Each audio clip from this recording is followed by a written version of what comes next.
महाशिवरात्रि के पावन अवसर पर जो प्रवचनमालाएं आयोजित किए गए हैं, उसमें से आज का चौथा दिन है। निर्वाण षटकम पर जितना बोलोगे उतना थोड़ा है। आदि शंकराचार्य जी का सब तत्वज्ञान इस निर्वाण षटकम के 6 सूत्रों में सब कुछ उसका निचोड़ आ जाता है। तो एक साधक ने सवाल पूछा है कि सत्य का साक्षात्कार कैसे होता है। उसे बुद्धत्व की प्राप्ति, संबोधि की प्राप्ति और इंग्लिश में उसे इनलाइटनमेंट कहते हैं। तो जो चीज इस सारे जगत के परे है और शास्त्र भी बताते हैं कि वो सत्य अचिंतनीय, अनिर्वचनीय, अकल्पनीय, निर्गुण, निराकार, अनादि, अनंत, ऐसे बहुत सारे शब्दों से उसका वर्णन किया गया है। तो ऐसी जो चीज जिसकी प्राप्ति से इस संसार में कुछ लाभ तो होने को नहीं है, तो फिर उस चीज के प्राप्ति के लिए क्यों प्रयास किया जाए? ये सवाल हर एक के मन में उठता है। सत्य का साक्षात्कार क्यों इतना महत्वपूर्ण है? तो सत्य की प्राप्ति, सत्य के मार्ग पर जो चले, जिन्होंने अपना सारा जीवन सत्य के संशोधन पर लगा दिया, जैसे कोई विज्ञानी, साइंटिस्ट किसी एक खोज के लिए अपना सारा जीवन दांव पर लगा देता है, ऐसे हमारे भारतीय संस्कृति के ऋषि मुनियों ने अपना सारा जीवन न्यौछावर कर दिया सत्य की प्राप्ति के लिए। तो सत्य के लिए जीना, परमात्मा के लिए जीवन समर्पित करना, ये वही केवल जी रहा है। सच पूछो तो जो सत्य से जीवन चलाता है वही जीवंत है, उसी का जीवन असली जीवन है।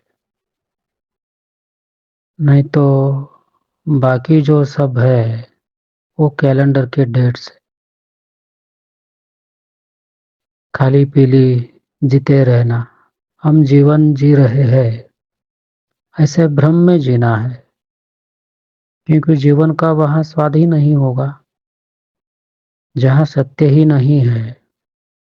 उपनिषदकार बताते हैं रसई वो सह, वो सत्य रसपूर्ण है। वह बोले तो भगवान, वह बोले तो सत्य वस्तु, परमात्मा, आत्मा, जो भी नाम दो, वो मधुर है, वो सत्य रसपूरित है। अगर जीवन में रस ही नहीं है तो ऐसे जीवन का क्या करना बोलो? मृत्यु के लिए जीते जा रहे हैं हम। काल के मुख में सब जीवन, सारा जीवन ग्रास होता जा रहा है। मृत्यु सभी को खाती जा रही है। एक एक दिन से हमारा आयुष्य कम होता जा रहा है। मृत्यु मिटाती जा रही है। मृत्यु मिटाने से पूर्व में हमें वो प्राप्त करना है जो सत्य है, जो सत्य है। मैं जो कह रहा हूँ सही बात है ना? तो असली सत्य है क्या? अंतिम सत्य, उसे फाइनल ट्रुथ बोला गया, वो है क्या जीवन का सार? उसे को मोक्ष भी बोलते हैं। जो सत्य जो हमेशा रहे, हमारे वेदों में बताया गया, सत्यम ज्ञानम अनंतम। सत्य ज्ञान है, वो कॉन्शियसनेस है, वो सुपर कॉन्शियसनेस है, वो इन्फिनिट है, वो अनादि है, वो अनंत है। सत्य, असली सत्य है क्या? जो भासमान हो रहा है वो सत्य है या ये सत्य है? और हमेशा क्या रहता है देखो ना, हमारी देह जो हमें मिली है, क्या वो हमेशा से रहती है? इसी का जन्म हुआ है, कई साल जो जितने लिखा गया है हमारे भाग्य में उतना ही दिन वो चलता है, फिर एक दिन ये मिट जाना है, मिट्टी में मिल जाता है। एक तरह से ये शरीर मिट्टी नहीं है क्या? वेद बोलता है सत्य अनंत है, सत्य ही शाश्वत है, सत्य ही परम अनंत है। तो देह परम अनंत है क्या? इस देह में परिवर्तन चल रहा है। मैं जितनी देर बात कर रहा हूँ उतनी देर तक ये बदल जाता है। अब तो वैज्ञानिक बताते हैं 7 बरस में संपूर्ण शरीर का अणु रेणु हर एक सेल चेंज हो जाता है। ये सदा परिवर्तनीय है, चेंजेबल, चेंज होता रहता है ये। वो विनाशकारी है, एक दिन वो खत्म हो जाना है, तो ये सत्य नहीं हो सकता। देह हमेशा नहीं रहती। देह ही अगर एक दिन मिट जानी है तो देह के बलूते जो हमने रिलेशन खड़े किए हैं, क्या वो शाश्वत है क्या? कोई भी रिलेशन शाश्वत नहीं है। जितना भी पवित्र रिश्ता हो उसमें भी हम कलुषितता ही देख पाते हैं। आदि शंकराचार्य जी का एक वचन था कि माँ जो है वो कभी बुरी नहीं हो सकती।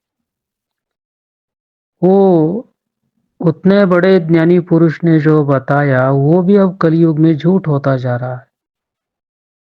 ऐसे कितनी माँ मैंने देखा अपने बच्चों को मारने के लिए सुपारी दे रही है।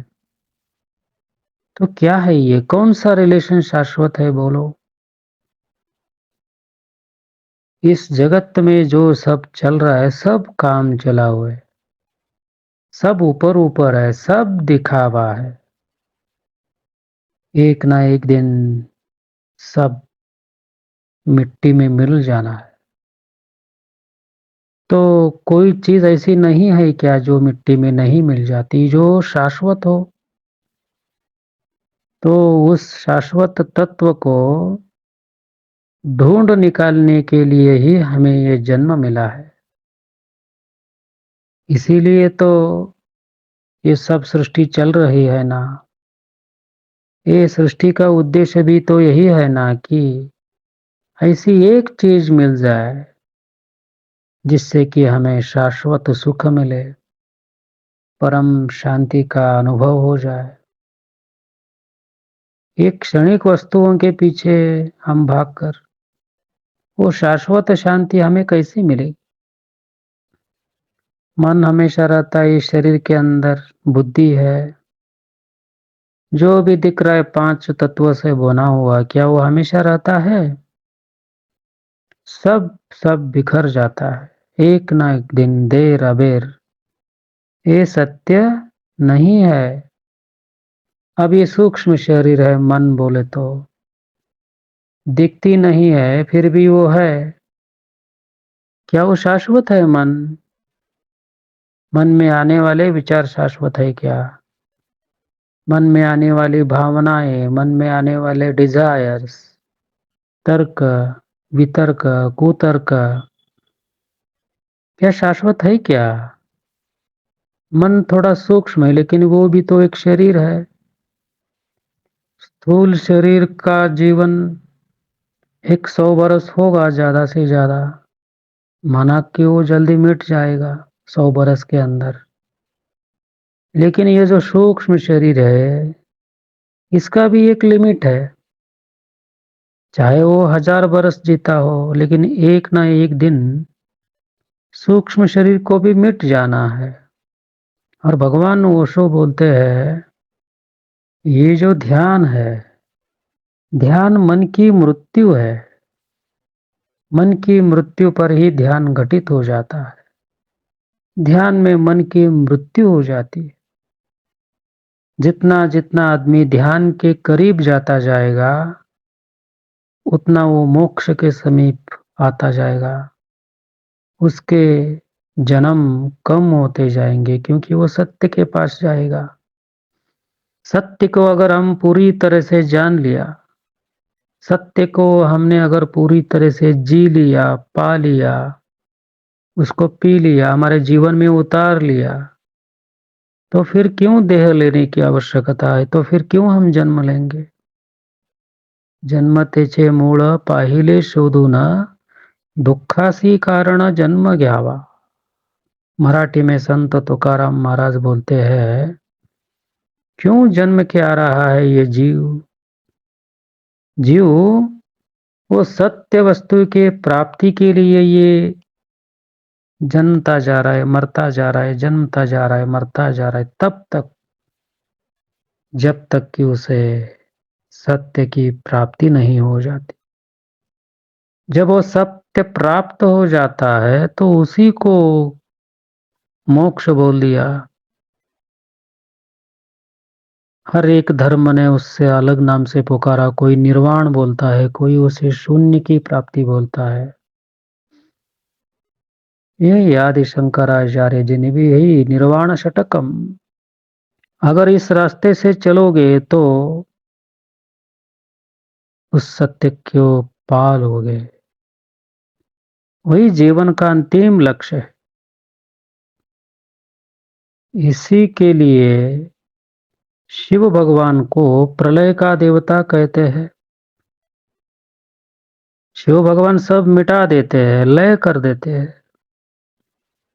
उत्पत्ति करने वाले ब्रह्मा जी है, चलाने वाले विष्णु जी है, जो कि सृष्टि का मेंटेनेंस करते हैं, सर्वाइवल करते हैं, और डिस्ट्रक्शन का काम शिव भगवान ने लिया। तो उसका एक सांकेतिक भी अर्थ है। शिव भगवान प्रलय करता है, इसका अर्थ क्या है? शिव भगवान यानी ध्यान। शिव भगवान में एक विशेष रूप से दिखने वाली क्वालिटी बोले तो ध्यान। जब देखो वो ध्यान में मगन है। हमारे भारतीय संस्कृति में जो भी भगवान देखो, कोई भी भगवान ध्यान में मगन नहीं है। लेकिन शिव की प्रतिमा देखो, अपने अर्ध उन्मीलित नेत्र से ध्यान में मगन दिखाया गया शिव भगवान को। तो जो ध्यान में जाएगा, वो मन का मृत्यु कर देगा। इसीलिए उसे मृत्यु को देवता कहा गया। हमने कुछ का कुछ अर्थ निकाल लिया, लेकिन सही अर्थ क्या है? जैसे जैसे हम ध्यान करेंगे, हम मिटते चले जाएंगे। ये मृत्यु इस शरीर को मिटा सकती है, लेकिन इस मन को मिटाने वाली मृत्यु जो है, ये यमदेव उसको कुछ नहीं कर सकते। यमदेव मृत्यु देवता केवल तुम्हारे शरीर तक उसकी पहुंच है, लेकिन मन को अगर मिटाना हो, मन का मृत्यु करना हो, तो वो ध्यान ही काम आएगा। ध्यान, तो ध्यान शिव भगवान का सांकेतिक अर्थ हो गया। शिव बोलो, ध्यान बोलो, सब एक ही चीज है। तो ये तो कॉमन बात हो गई। आप आपका बुद्धि का ज्ञान जो भी पुस्तकों से पढ़े हो, जो बचपन से अभी तक सीखे हो, कहीं से पढ़ लिया, किसी प्रवचनकार से सुन लिया, इधर का उधर का जो पांडित्य है, जो ज्ञान है, क्या वो भी शाश्वत है क्या? वो केवल शब्द है। किसी ज्ञानी पुरुष ने जो अपना अनुभव शब्दों में अंकित कर दिया और वो चला गया, सत्य में वो मगन हो गया, डूब गया और रह गए केवल शब्दों का बाजार। शब्द तो चली हुई कारतूस जैसी है,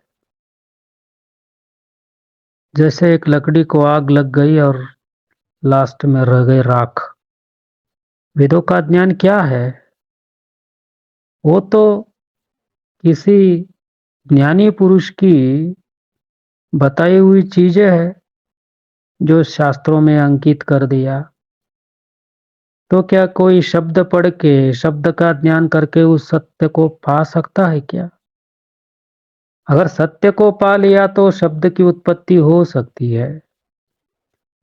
सत्य को पा लिया तो शब्दों से अभिव्यक्ति हो सकती है, मैनिफेस्टेशन हो सकता है, लेकिन वो भी एक सांकेतिक रूप से। उस मार्ग पर हम चल के सत्य तक पहुंचने के लिए वो रास्ते के बगल में जो मील का पत्थर होता है, वो तो कहीं आता नहीं जाता नहीं, केवल मार्ग दिखाता है। अगर हम उस मार्ग पर चलते हैं तो मील के पत्थर का उपयोग है। वैसे वेदों के जो ज्ञान है, उपनिषदों का जो ज्ञान है, जो शास्त्र भरे पड़े हुए हैं, वो कुछ हद तक हमें उपयोगी हो सकते हैं जब हम उस रास्ते पर चलने के लिए उत्सुक है। नहीं तो क्या है, केवल शब्द है। समझ रहे हैं मैं जो बात कर रहा हूं? नहीं रहता। ज्ञान है भी क्या?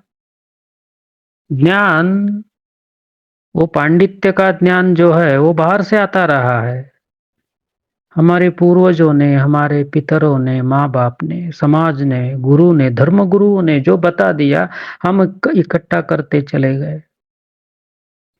हमें खुद को कोई सत्य की प्यास नहीं है। सत्य से हमें क्या लेना देना है? क्योंकि हर कोई जल्दी में है। सभी को इंस्टेंट चाहिए, रेडीमेड चाहिए। अब देखते हैं ना, धर्म का मतलब ही यह हो गया कि कोई तत्व को मानना। मानना क्या कोई धर्म का तत्वज्ञान हो सकता है क्या? मानते वही लोग हैं जो जानने से बचना चाहते हैं। जानने के लिए कुछ करना पड़ेगा, अवेयरनेस में उतरना पड़ेगा, होश से भर जाना पड़ेगा, संशोधक होना पड़ेगा। जैसे पुराने जमाने में ऋषि मुनियों ने अपना सारा जीवन सत्य के लिए निछावर कर दिया। आधुनिक अर्वाचीन काल में अगर देखा जाए तो ऐसे कितने वैज्ञानिक हैं जो भौतिक का ज्ञान पाने के लिए अपना जीवन निछावर कर दिया, जीवन सब कुछ लगा दिया, बलिदान कर दिया। बहुत सारे साइंटिस्ट हैं जिनको शादी का भी कुछ नहीं पड़ा। वो सारा जीवन भूल गए, शादी के बारे में भूल गए, खाना खाने के बारे में भूल गए, शरीर की सुध बुध ही नहीं रही। केवल एक भौतिक प्रिंसिपल, कोई तत्व ढूंढते जाते। तो हमारे ऋषि मुनियों ने कितना भोला होगा अपना जीवन, जीवन के सारे भोग त्याग दिए और ऐसा अनोखा ज्ञान प्रकट कर दिया। हमारे भारत की धरोहर ही ऐसी है। इसीलिए कहते हैं ना, भारत धर्मगुरु होने के लायक है। एक ना एक दिन वो ऐसा धर्मगुरु देश बन जाएगा। ऐसे महात्मा लोगों की यहाँ कितनी भीड़ पड़ी हुई है। समझ रहे हो मेरी बात, मैं जो कह रहा हूं? तो वो भी असत्य। जो बाहर से आया हुआ ज्ञान है छोड़ दो उसे, जो पांडित्य है छोड़ दो, वो तुम्हारा नहीं है। वो सत्य ज्ञान नहीं है। जो भी हमारे दिल में घुसेड़ दिया, हमारे दिमाग में घुसेड़ दिया, वो किसी और का ज्ञान है, तो उसे भी छोड़ना पड़ेगा। हमारी सब मान्यताएं छोड़ देनी पड़ेगी। उसी को धारणा बोलते हैं, अपब्रिंगिंग बोलते हैं। हमारे दिल में वो ज्ञान, वो दिमाग में ज्ञान घुसा दिया हमारे पूर्वजों ने कि ऐसा ऐसा है, ऐसा करना है। ये सब धारणाएं हैं, हमें सिखाया गया है वैसा। तो वो हमारा ज्ञान बोल के हम उसको उस रास्ते पर चल रहे हैं। वो हमारा ज्ञान नहीं है, वो उधार का ज्ञान है। अब और आगे चलो। आपका जो कल्पना का भगवान है, वो क्या वो हमेशा रहता है? जिस भगवान की आप कल्पना करते हो, क्या वो भगवान भी हमेशा रहता है क्या? सोचने वाली बात है। आज के ज़माने में अगर देखा जाए तो भारत देश में कितने भगवान हैं? 33 कोटि है बोलते हैं। गली-गली में भगवान के मंदिर है। कितने सारे मठ है, कितने आश्रम है, इतने भगवान कहाँ से आ गए? ये सब मान्यता वाले भगवान हैं। जितना व्यक्ति उतना प्रवृत्ति है हमारे भारत देश में। सब लोग अपना भगवान निर्मित कर रहे हैं।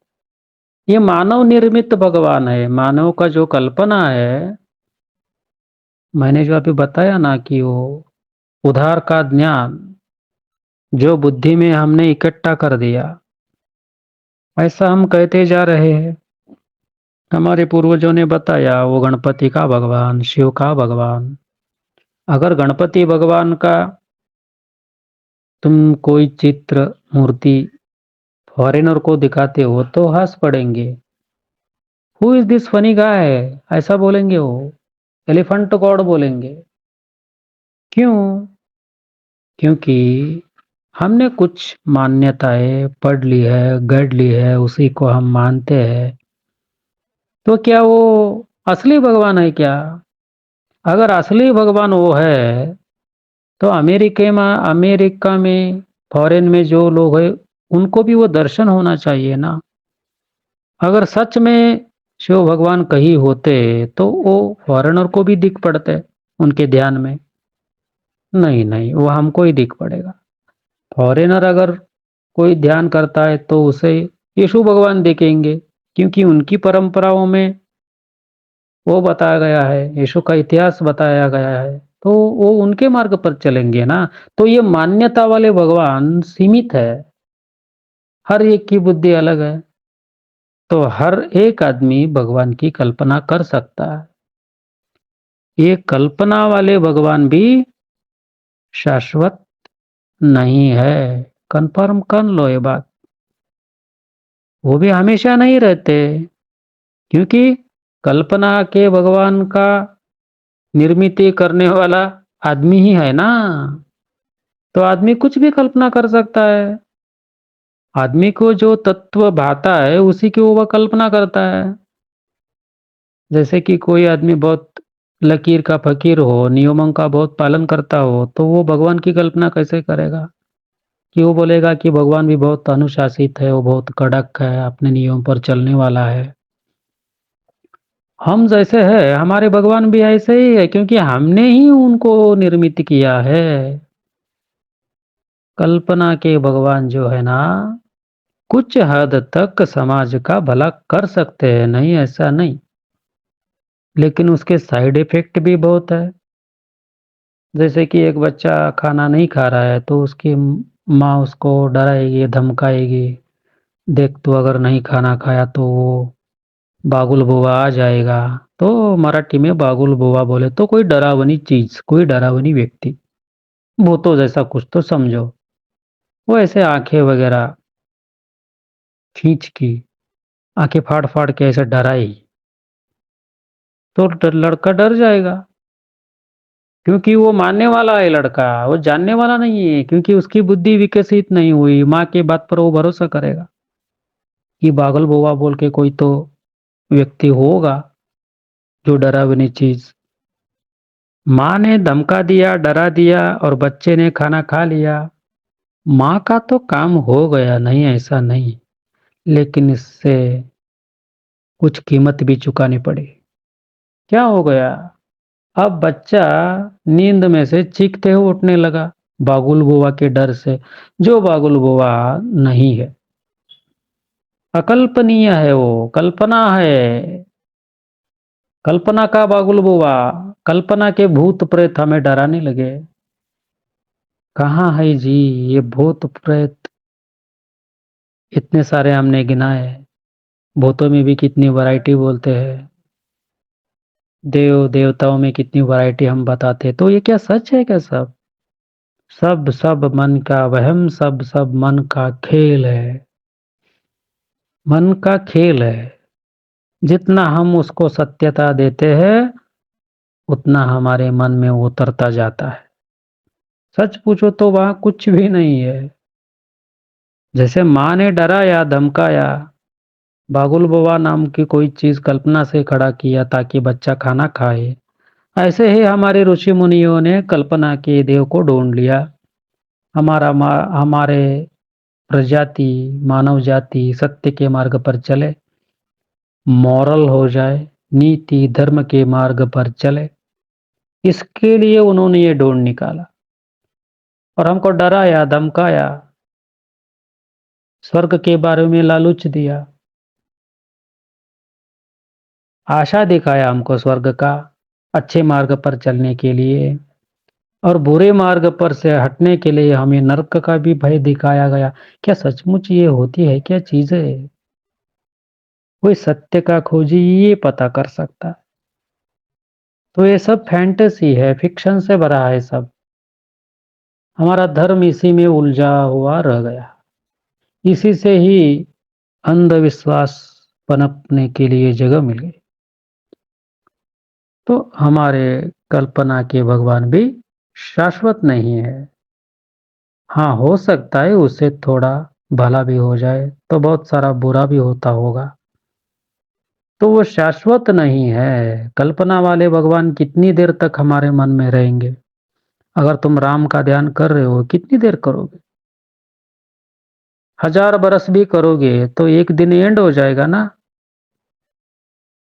ओ सच का राम भगवान है क्या? सच का राम भगवान तुम्हारे अंदर ही बैठा हुआ है, जो निराकार है, निर्गुण है, लेकिन देखने के लिए हमें टाइम नहीं है, उतनी हमारी क्यूरियोसिटी भी नहीं है। समझने के लिए, हमें सत्य को जानने के लिए, समझने के लिए एक हेल्दी क्यूरियोसिटी चाहिए ना, वो नहीं है हमारे पास। हमें सब रेडीमेड चाहिए। जो कुछ हमारे दिमाग में घुसाता है हम घुसाते चले जाते हैं।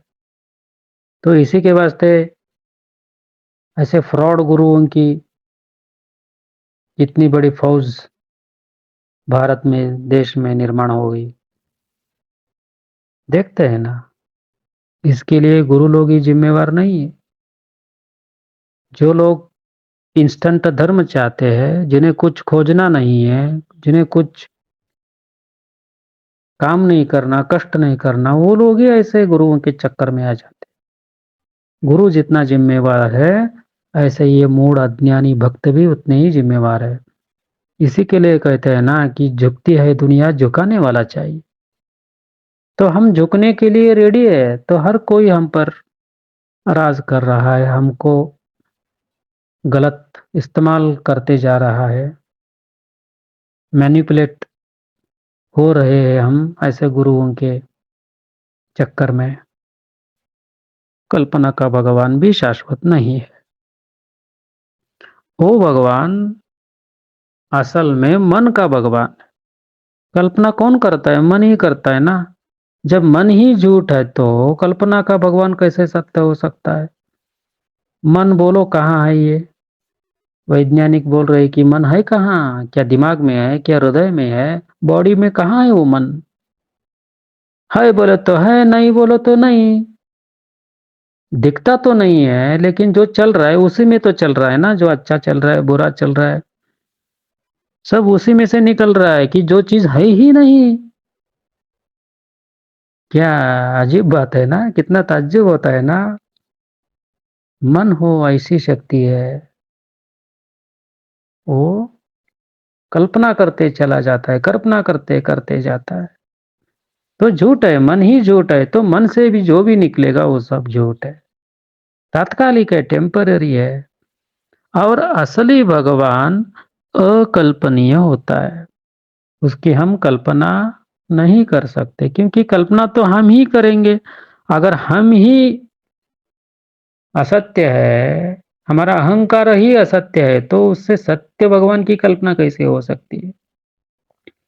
तो हमारा कल्पना से जनित तथा कथित भगवान की कल्पना भी झूठी हो सकती है ना।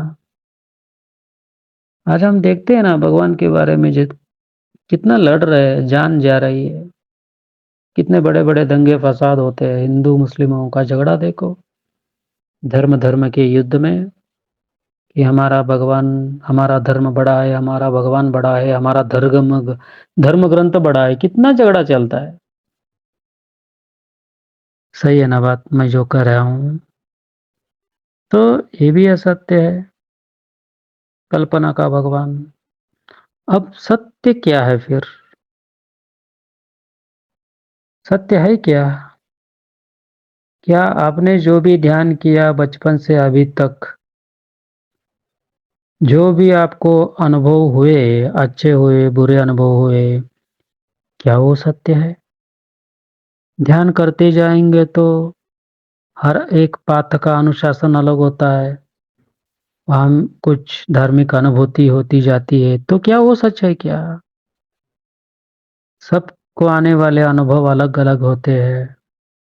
अनुभव करता अहंकार ही झूठ है, तो अनुभव कैसे सत्य हो जाएंगे बोलो? ध्यान में किसी को प्रकाश दिख जाता है, बहुत से ग्रंथों में बताया गया आत्मा अंगुष्ठ मात्र है। कैसा हो गया अंगुष्ठ मात्र बोलो? जिसका कोई रूप नहीं है, जिसका कोई गुण नहीं है, तो अंगुष्ठ मात्र का क्या है, कैसा है उसका? कौन सा पैरामीटर लगा कि उसको मापा गया बोलो?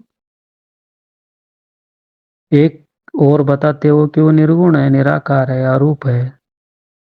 देखो ये सब झूठ है, हमारा मन कल्पना करता जा रहा है।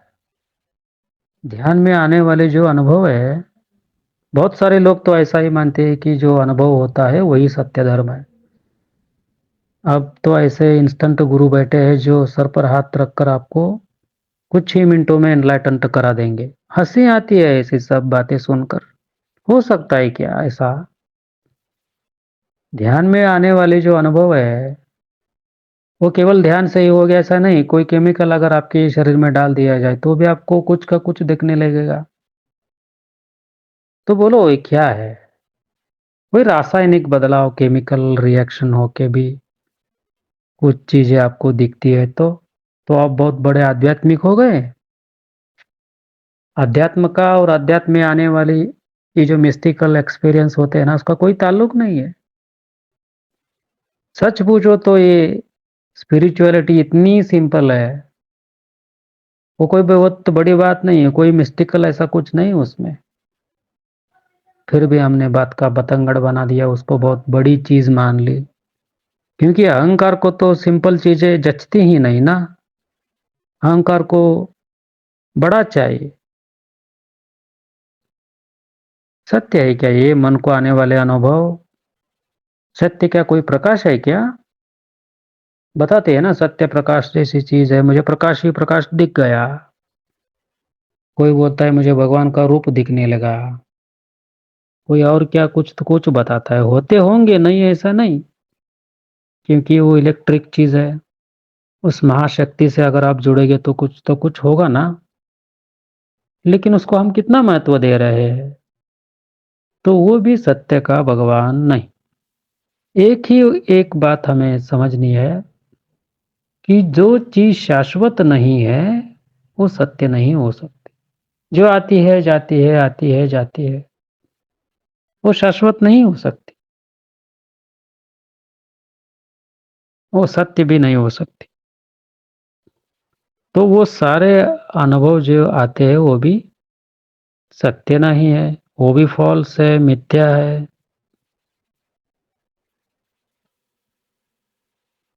अच्छा, अब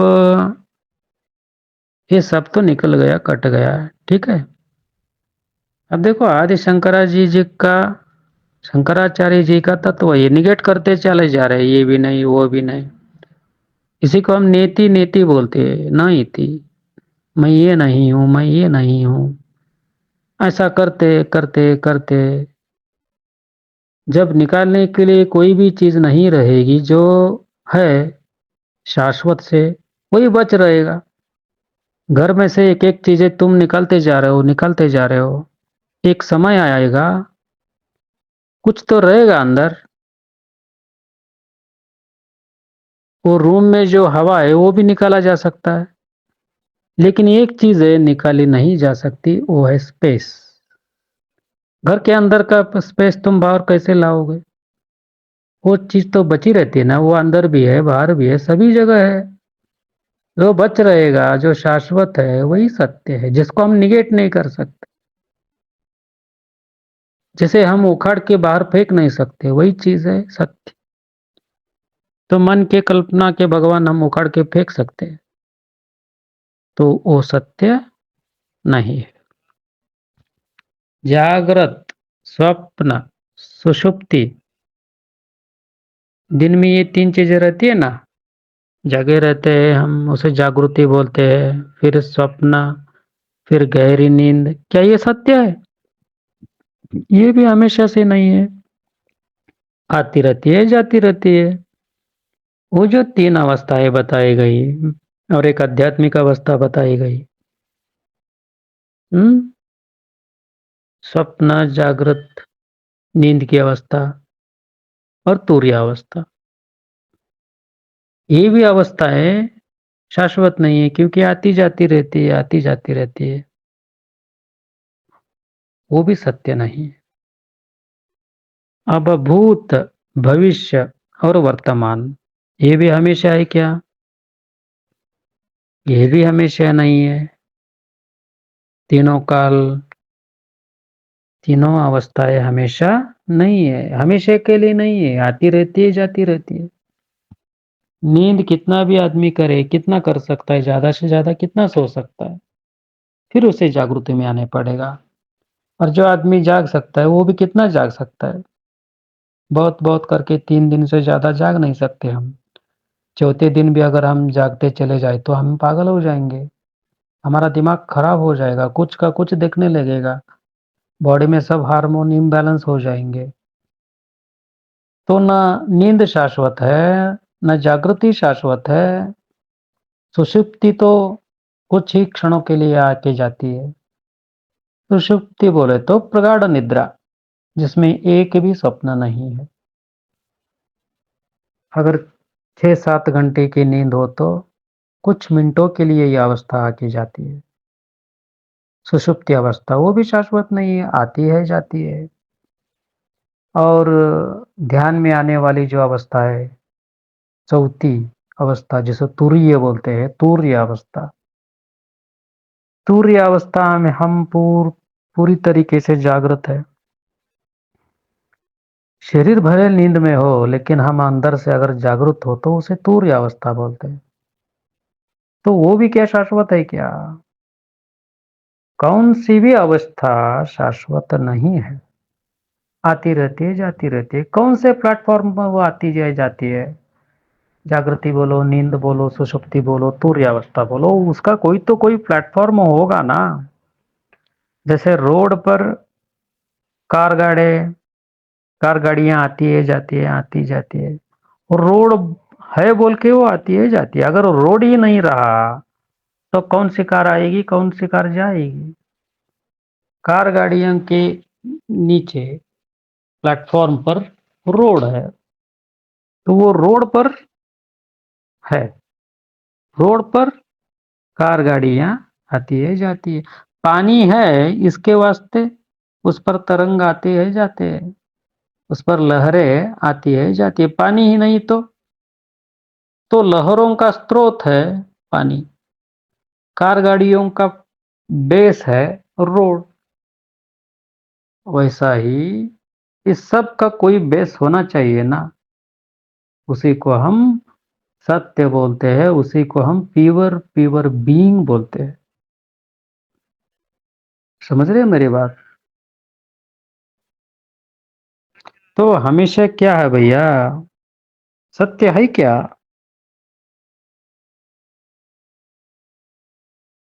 थोड़ा सा और गहरे जाओ, जल्दबाजी नहीं करना है।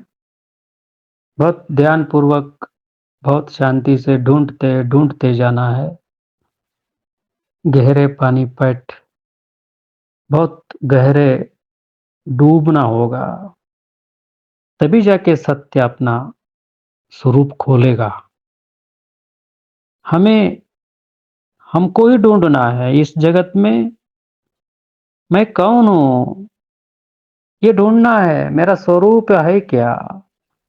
जब मैं खुद को ही मिल जाता हूँ, तब मेरे जन्म का मूल उद्देश्य सफल हो जाता है। तो फिर वो परमात्मा बोलता है, तू आ जा, तुझे फिर अब मैंने कभी जन्म दे दूंगा, तो आ जाओ। ईश्वर, जीव बोलता है ईश्वर। अब वो ईश्वर जिसको हम मान लेते हैं, मान्यता वाला ईश्वर, मानी हुई चीज, वो भी हमेशा होगा क्या? वो भी सत्य होगा जो हम मानते हैं?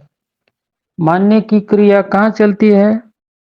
मानने की क्रिया चलती है मन में, बुद्धि में।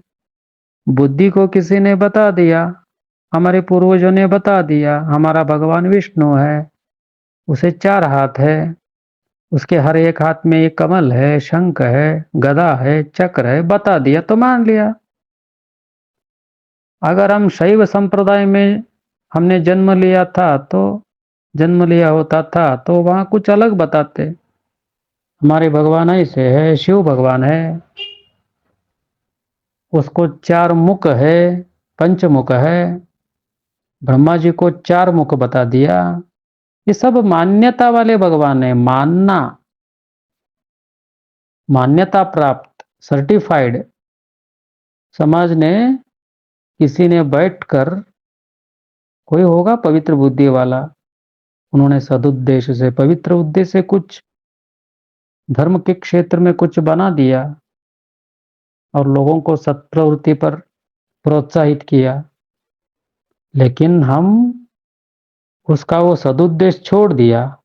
हमारा मॉरलिटी, हमारा धर्म के मार्ग पर चलना, सत्य का संशोधन भूल गए और हम उसी कहानियों में उलझे पड़े। उसी को हम सत्य मानने लगे, उसी से हम झगड़ने लगे।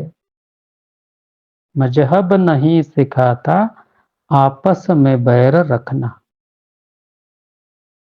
वो आपस में जो बैर है वो निकल जाए, आदमी प्रेम से भर जाए, इसके लिए सब ये निर्मित हुई धर्म की, चतुर्विध पुरुषार्थ की। लेकिन उसी को लेकर हम झगड़ने लगे। तो मान्यता का भगवान सत्य है क्या? जाना गया ईश्वर जिसको हम जानते हैं वो सत्य है। अब देखो इसमें थोड़ा सा डिफरेंस किया। माना हुआ भगवान अलग है, क्योंकि हम जितने लोग हैं, अलग अलग लोग अलग अलग तरह की मान्यताओं को स्वीकार कर रहे हैं। लेकिन जाना गया ईश्वर अलग है। अगर हम सत्य को जानते चले गए तो समझ में आएगा कि सत्य भगवान क्या है। भगवान के ये जो रूप हमने कल्पना ईजाद किया, ये मानने की वजह से ऐसा हो गया। हम मान रहे हैं ऐसा भगवान वैसा भगवान। समझ रहे हैं मेरी बात? मानने का प्रांत माया का प्रांत है, वो झूठ का प्रांत है, झूठ से निर्मित है, क्योंकि माया ही झूठ है। तो जाना गया ईश्वर ही श्रेष्ठ है। मानना यानी मान्यता, मान्यता यानी माया का प्रदेश। जानना यानी आत्मा। जानने का देश आत्मा का प्रदेश, जहाँ आपको डाइट नहीं होता। समझ लो, आत्मा का अर्थ ही होता है जानना। जहाँ शुद्ध जानना है, खाली जानना, जानते रहना आत्मा का गुणधर्म है। वो जान रहा है, सदा से जान रहा है, मैं हूं, मैं हूं, मैं हूं। जब वहां कुछ भी नहीं है तो कुछ भी नहीं का ज्ञान हो रहा है। जब ये मैं प्रवचन सुना रहा हूँ तो मुझे प्रवचन देने का ज्ञान हो रहा है, उसको मैं जान रहा हूँ। और आप ज्ञान सुन रहे तो वो प्रवचन का ज्ञान आपको हो रहा है। मैं सुन रहा हूँ, ये आप जान रहे हो। मैं प्रवचन दे रहा हूँ, ये मैं जान रहा हूँ। जानना सदा से है अंदर, किंतु जानना ही आत्मा का स्वरूप है, उसका स्वभाव है।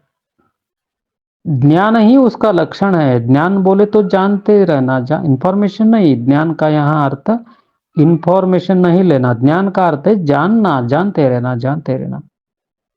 हम सदा से जान रहे हैं ना। आत्मा का अर्थ होता है केवल जानना, जानना, जानना, जानते रहना। तो उसी को चित स्वरूप बोल दिया ना। सच्चित आनंद स्वरूप जो बोलते हैं ना, सत्य बोले तो सदा से वो है, इसके लिए वो सत्य बोले। त्रिकाल बाधित है वो, त्रिकाल में भी वो है। बल्कि ये त्रिकाल भी उसमें ही अवस्थित, सत्य में ही अवस्थित है। भूतकाल, भविष्य काल, वर्तमान काल, ये सत्य में ही अवस्थित है। तो सत्य कितना बड़ा होगा।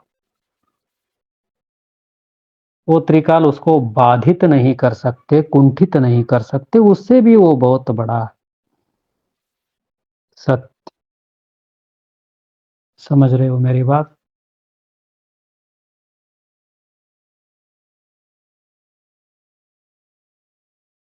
तो कौन सी ऐसी चीज है जिसमें कभी भी किसी को भी डाउट होता ही नहीं।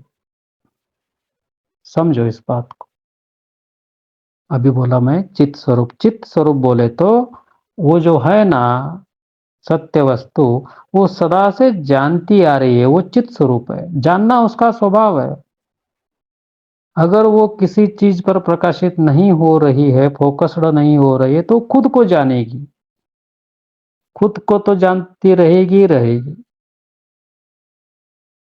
तो आज का सेशन हम यही समाप्त करते हैं। तो फिर कल देखेंगे। बहुत अच्छा है ये निर्वाण षटकम।